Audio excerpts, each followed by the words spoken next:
É, Bom dia, gente. Nosso grupo é composto por Vinícius, Bernardo e Eduardo, e nós ficamos responsáveis por falar um pouco sobre a arquitetura paleocristã. Bom, vou fazer um breve resumo inicial para situar vocês no assunto. Então, a arquitetura paleocristã, ou pode ser chamada também de cristã primitiva, é uma arquitetura que é produzida pelos cristãos ou sob o patrocínio cristão desde o início do século II, lá no começo, até o final do século V.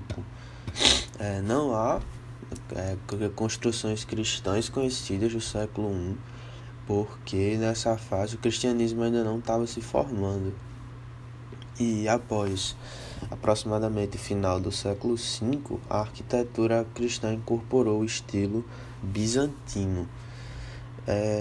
Falando um pouco sobre as características da arte cristã, é, elas incluem uma grande dispersão geográfica e, portanto, ela tem uma grande diversidade de resultados, de vários tipos de artes diferentes, de acordo com a regionalidade dos mesmos, né?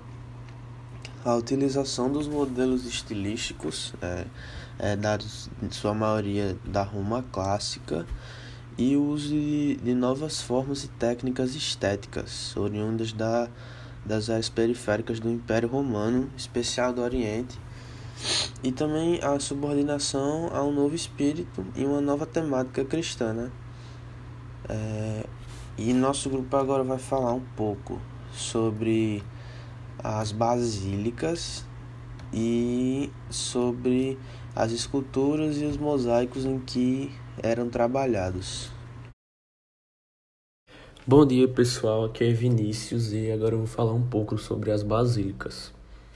Bom, a grande referência arquitetônica dessa época foi o templo cristão e o próprio desenvolvimento desse conceito, já que devido às perseguições ocorridas aos cristãos ainda na fase embrionária do cristianismo, eles se encontravam frequentemente nas catacumbas romanas.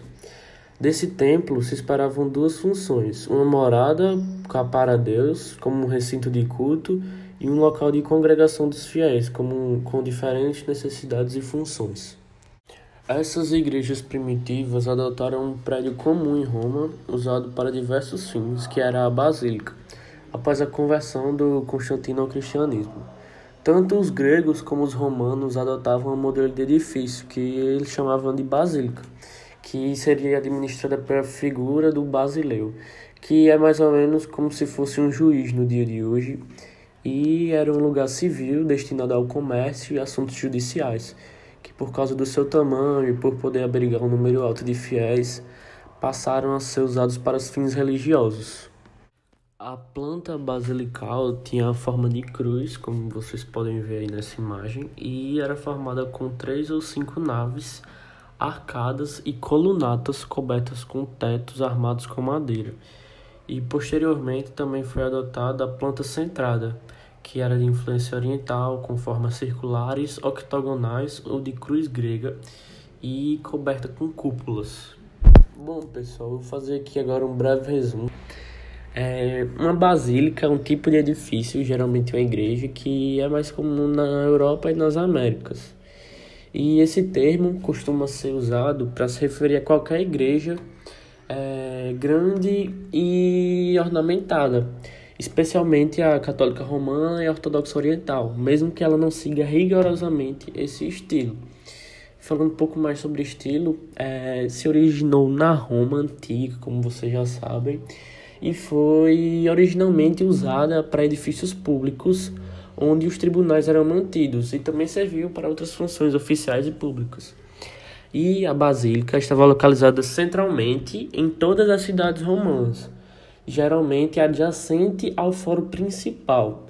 E como o Império Romano adotou o cristianismo, os principais edifícios da igreja foram tipicamente construídos com esse estilo, e portanto se tornou popular em toda a Europa. Bom dia, eu, Eduardo, vou falar um pouco sobre o mosaico e as esculturas. O desenvolvimento da arquitetura e a emergente necessidade de decorar vastas superfícies vão impulsionar a produção artística do mosaico, uma técnica com origens na arte antiga, difundida na Mesopotâmia e com profundas tradições no período greco-romano. O mosaico, geralmente utilizado para revestimento de pavimentos e feito à base de pequenos cubos de mármore que se adaptam bem à produção cuidada de pinturas, mas de pouca intensidade cromática. A arte paleocristã, podendo agora usufruir de maiores bases financeiras e relegando para o segundo plano a pintura mural a fresco, vai procurar aperfeiçoar a técnica e vai brindar o interior da igreja com intensas e vibrantes imagens policromáticas. Pouco sobreviveu desses primeiros mosaicos do paleocristianismo, mas supõe-se que cobririam as grandes superfícies do arco triunfal e da nave. Agora eu vou falar um pouco sobre as esculturas. Nos 2 primeiros séculos, há poucas esculturas e estátuas, uma vez que elas eram mais difíceis de confeccionar e custavam mais caro. No entanto, a partir do século III, surgem diversos exemplos de seu uso pelos fiéis. Embora se tenha renunciado à escultura de escala monumental, o busto de forte tradição clássica mantém-se por um longo período, efetuando-se retratos de caráter formal, abstrato e transcendental, de imperadores e altos funcionários do Estado. Então, pessoal, foi essa a nossa apresentação. Espero que vocês tenham entendido o conteúdo que a gente quis passar. E é isso. Obrigado.